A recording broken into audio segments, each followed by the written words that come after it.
Can you imagine a pharaoh trying to basically pull the rug out from under thousands of years of religious tradition, It's pretty wild to think about. attempting to replace a whole pantheon of gods with just one?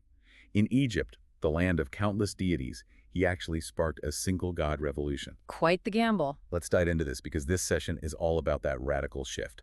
We're looking at the captivating and ultimately unsuccessful era focused on the god Aten.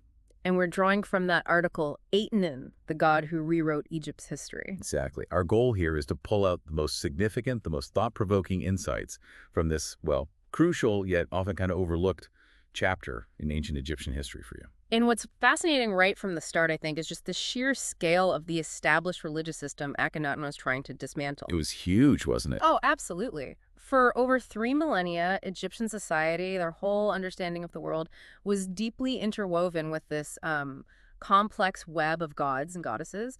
Each had specific roles, specific powers. It wasn't just belief. No, not at all. It was the very fabric of their civilization. So to attempt a complete overhaul of that, it's almost mind-boggling. Absolutely. It's like trying to convince everyone today that, I don't know, gravity suddenly works sideways or something. It's unthinkable. Right. And at the center of this massive upheaval was Aten. Now, Aten was visualized as a radiant solar disk. It had rays of light extending down, and each ray ended in a little hand. A very distinct image.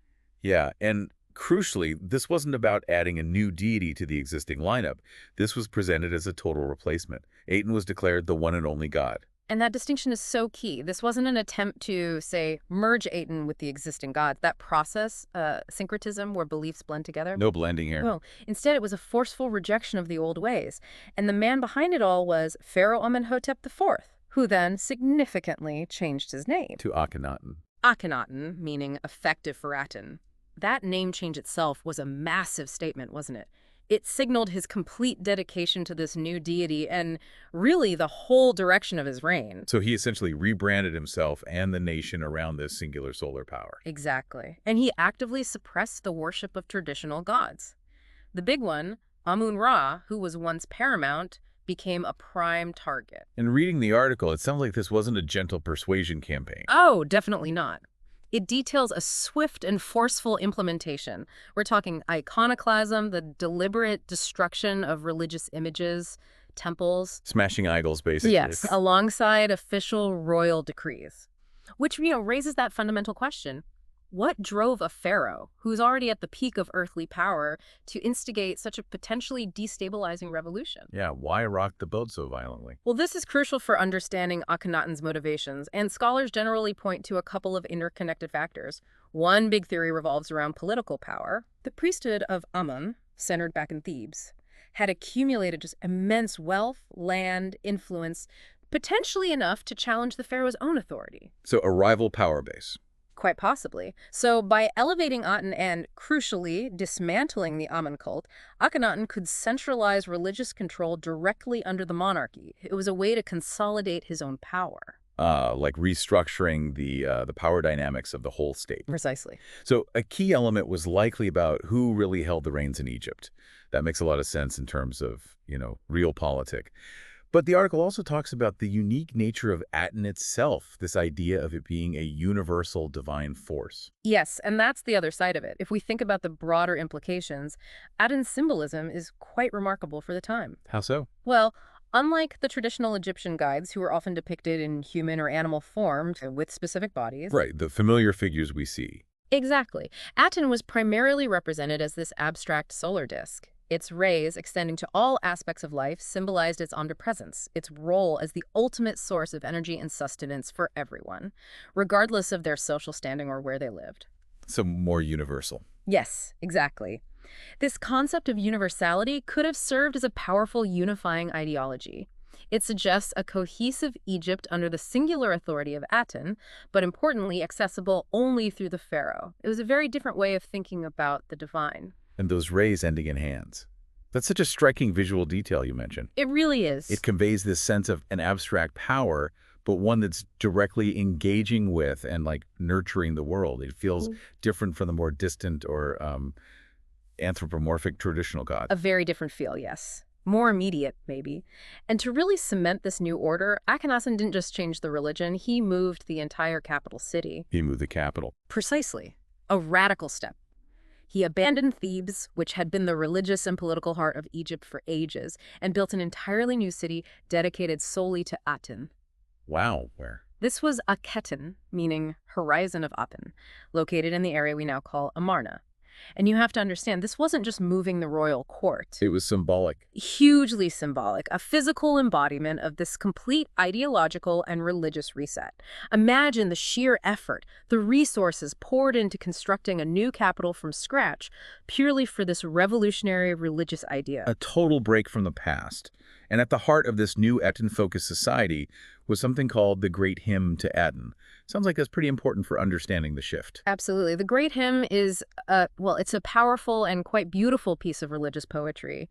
It proclaims Aten's unique divinity. What does it say? It describes Aten as the sole creator, the sustainer of all life. It intricately links the natural world, the cycles of day and night, the Nile's flood, the diversity of animals, all back to the power of this solar disk.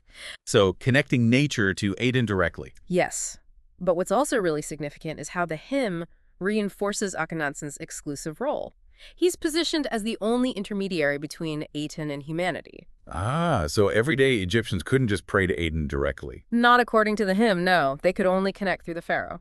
Which brings us right back to that centralization of power idea, doesn't it? Exactly. By making himself the sole link to the divine, Akhenaten's authority becomes almost absolute, spiritually speaking. But this dramatic religious shift, this social upheaval, it must have had a profound impact on the lives of ordinary Egyptians. You can't just flip a switch like that. Indeed. And the article touches upon the significant social disruption this caused.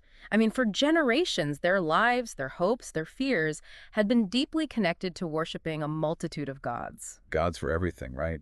Harvests, childbirth, the afterlife. Exactly. Each believed to influence different aspects of existence, and then suddenly, all these long-held beliefs are declared false. They were essentially forced to abandon these deeply ingrained traditions.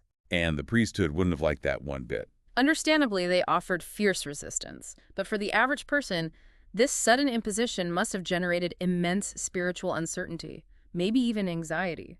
Their entire cosmological framework was just turned upside down. It paints a picture of a society in, well, considerable flux.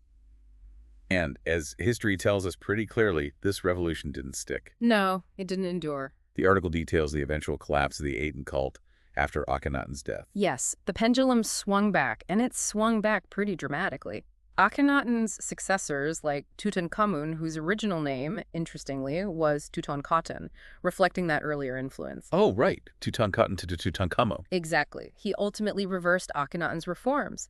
The old gods, especially Amun, were fully reinstated. Their temples were rebuilt, worship restored. And the new capital, Akhetaten. It was dismantled, abandoned first, then dismantled. And in a final act of historical erasure, Akhenaten himself was subjected to damnatio memoriae. Which means His name, his images, were deliberately hacked off monuments, removed from official records.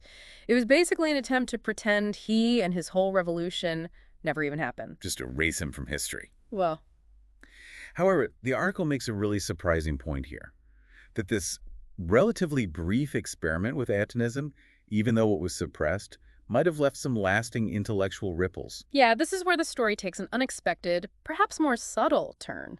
Despite its short life and forceful suppression, Atenism did introduce this revolutionary concept, the idea of single universal God. The first stab at monotheism, maybe. Well, some scholars argue just that this early monotheistic impulse, with its emphasis on one divine power, its universal scope reaching everyone, it may have indirectly influenced the development of later monotheistic faiths in the region. Like Judaism, Christianity, Islam. Potentially, yes.